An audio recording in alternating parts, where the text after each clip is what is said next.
Hi, welcome back to our channel. In this video I want to show you how to delete X cache on iPhone. Let's open X. You want to tap your profile picture in the top left. Now let's scroll down to settings and privacy.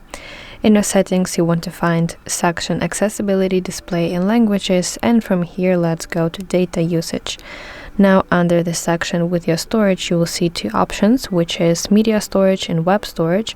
So if you clear media storage, it will remove all photos, GIFs and videos that are downloaded, and if you clear your web storage,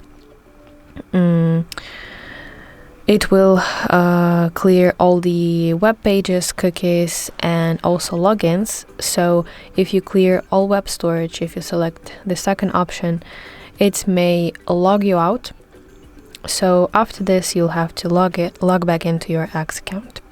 So that's it. That's how you can clear your X cache on your iPhone. I really hope that you find this video helpful, and if so, please like this video and subscribe to our channel to see more content like this.